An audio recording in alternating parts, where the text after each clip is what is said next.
Olá, pessoal. Essa é a parte 3 da nossa aula de cefalometria lateral. Na parte 1, nós conversamos sobre o desenho anatômico, onde eu expliquei para vocês todas as estruturas anatômicas importantes para o nosso traçado cefalométrico. Na parte 2, eu expliquei sobre os pontos cefalométricos a serem marcados, onde nós fizemos uma referência das estruturas anatômicas importantes para a correta marcação desses pontos. E agora nós vamos fazer o traçado das linhas e planos, onde nós estaremos unindo dois pontos para fazer esse traçado. Eu gostaria de explicar a vocês que quando nós unimos dois pontos, nós estamos fazendo uma linha. E quando nós unimos 3 pontos no espaço, nós estamos fazendo um plano. Nós utilizamos na cefalometria 2D o nome plano de Frankfurt, plano mandibular, plano pteroideu vertical, mas na verdade o que nós estamos desenhando é uma linha, porque na cefalometria 2D não tem como nós traçarmos um plano. Então nessa cefalometria todos os planos são na verdade linhas, mas vamos usar o termo plano para lembrarmos que no futuro, quando estivermos fazendo uma cefalometria 3D, nós temos que utilizar no mínimo 3 pontos para traçar um plano. Dessa feita, quando numa cefalometria 3D eu pedir você para marcar o plano de Frankfurt, você terá que pegar 2 órbitas e um póreo, ou 2 póreos e uma órbita, para que o plano de Frankfurt possa ser traçado. Vamos iniciar o nosso traçado das nossas linhas, e como eu falei muito do plano de Frankfurt, eu vou começar por ele. Eu gostaria que vocês marcassem, traçassem o plano de Frankfurt, que é uma linha que vai do ponto póreo até o ponto orbitário. E o ponto póreo, ele é o ponto mais anterior e superior do meato aditivo externo, e o ponto orbitário, ele é o ponto mais inferior do contorno anterior da órbita. Na sequência, nós vamos traçar o plano pterygoideu vertical, que nós usamos a abreviatura de PTV. A linha PTV, ela originalmente é traçada pela margem posterior da fissura pitérico-maxilar. Mas aqui no nosso traçado, eu vou permitir a vocês a utilizar o ponto PT, para ficar mais fácil a localização. Então, podem pegar o ponto PT e, a partir desse ponto, eu quero que vocês façam uma reta 90 graus com o plano de Frankfurt. Lembrete, é importante que você esteja com um transferidor em mãos para que você possa traçar corretamente o plano pterygoideu vertical. Este plano, ele é referência para que nós façamos as mensurações do plano palatino, do plano oclusal e do plano mandibular. Então, nós não podemos errar esse plano, porque se cometemos o erro de traçá-lo de forma incorreta, nós vamos medir esses 3 planos que eu já citei também de forma incorreta. Então, coloquem o transferidor na mão, tracem o PTV 90 graus com Frankfurt. Depois eu quero que vocês façam o traçado do plano facial. O plano facial é a linha que vai nos ajudar a medir a posição sagital da mandíbula. E por esse motivo, essa linha vem do ponto náseo, o ponto de referência é o ponto náseo, até o ponto pogônio, que é o ponto mais anterior do contorno anterior da sínfise mandibular.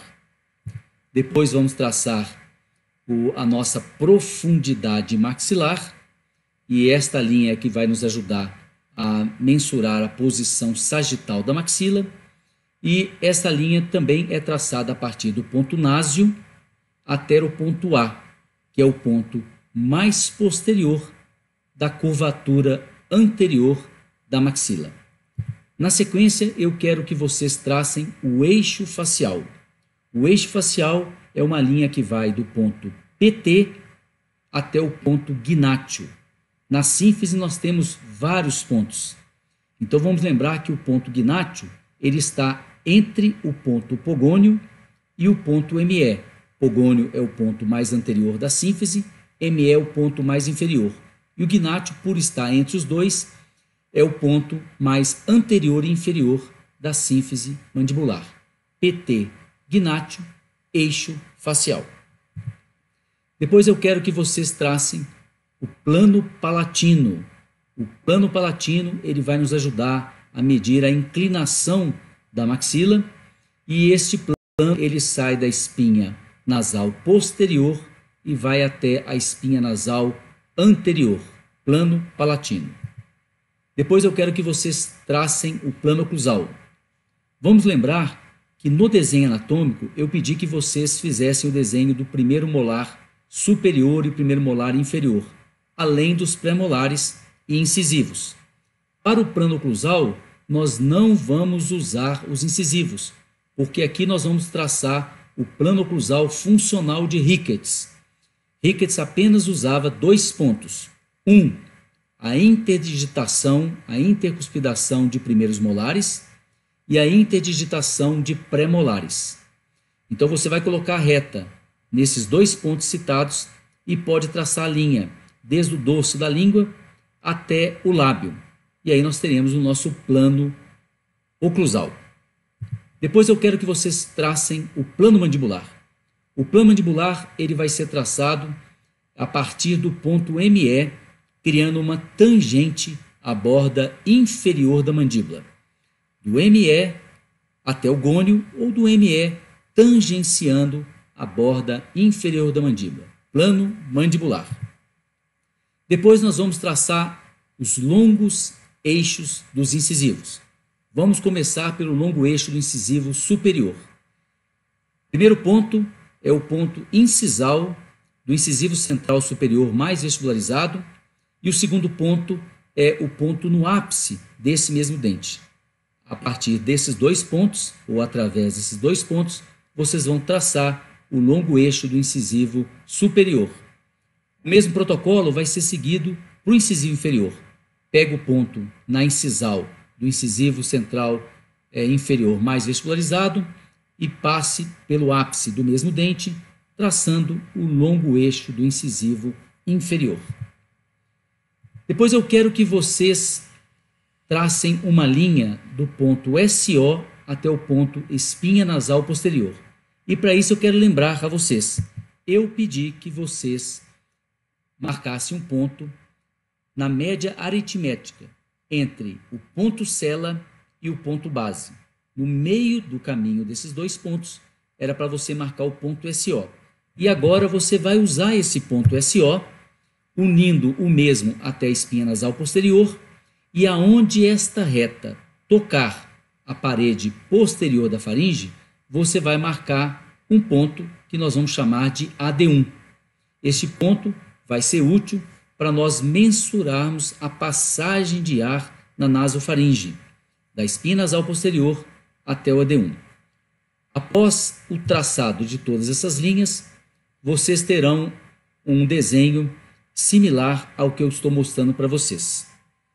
Na nossa próxima aula, nós estaremos mostrando quais são os ângulos que nós temos que medir, o nome de cada um desses ângulos. E depois, nas próximas aulas, nós vamos fazer a explicação da análise de cada fator cefalométrico relacionando ao diagnóstico ortodôntico. Muito obrigado, um forte abraço e até a próxima aula.